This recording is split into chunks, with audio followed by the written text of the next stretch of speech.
everyone, I am Anila Argauda, an Electronic and Communication Engineering student studying at Sri Venkateshwara College of Engineering. Today I am going to give presentation on ARM Cortex-M3. The topics to be discussed are Introduction to ARM Cortex-M3 and Architecture of ARM Cortex-M3.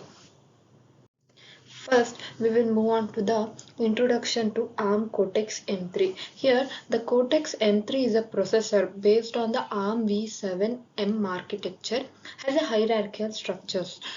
It integrates the central processor core called CM3 core with the advanced system peripherals to enable integrated capabilities like interrupt control, memory protection, and system debug and trends.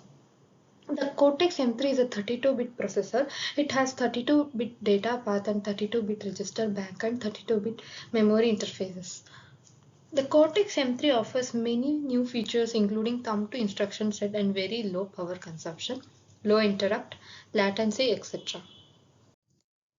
So first of all, what do you mean by ARM Cortex-M3 processor? The ARM Cortex-M3 processor is nothing but the requirement for higher performance microcontrollers have been driven globally by the industrial's changing needs. For example, microcontrollers are required to handle more work without increasing a product frequency or power. In addition, microcontrollers are becoming increasingly connected, whether by Universal Serial Bus (USB) or wireless radio, and hence the processing needed to support these communication channels and advanced peripherals are growing. Similarly, general applications complexity is one of the increase driven by more sophisticated user interfaces, multimedia requirements, system speed, and convergence of functionalities. The ARM Cortex-M3 processor, the first of the Cortex generation of processors released by ARM in 2006, was primarily designed to target the 32-bit microcontroller market. The Cortex-M3 processor provides excellent performance at low gate count and comes with many new features previously available only in high-end processors.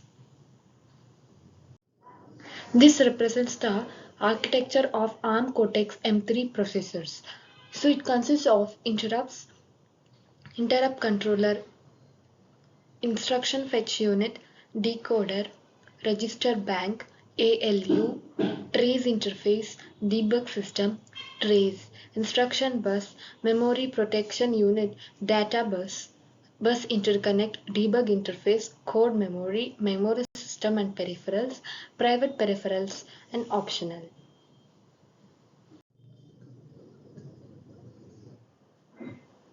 The next topic is architecture of ARM Cortex-M3 processors. There are various architecture versions. Over the year, ARM has continued to develop new processors and system blocks, including the popular ARM 7 TDMI processor and more the ARM 1176T2FS processor, which is used in high-end applications such as smartphones. The evolution of the features and enhancements to the processor over time has led to successive versions of ARM architectures. The architecture version numbers are independent from processor names. The ARM v5e architecture was introduced with the ARM 9E processor families, including the ARM 926ES and ARM 946ES processors. The architectures had an enhanced digital signal processing DSP instructions for multimedia applications. Here, the Cortex-M3 processor is a 32-bit microprocessor.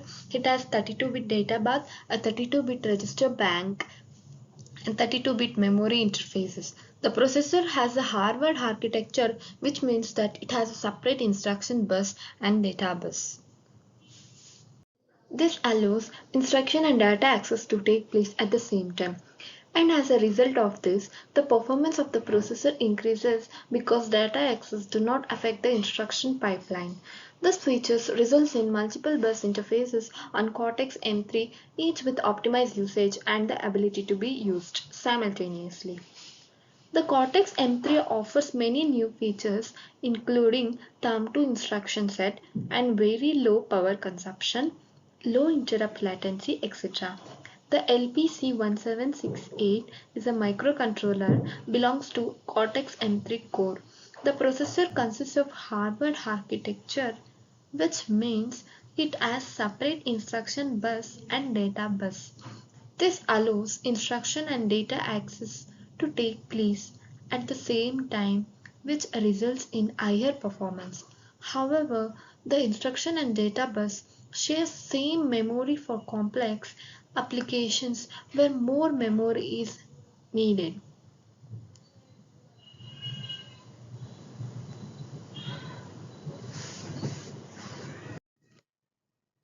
And lastly, thank you for watching my video. Please subscribe, share and like the button, and we'll come with another interesting video.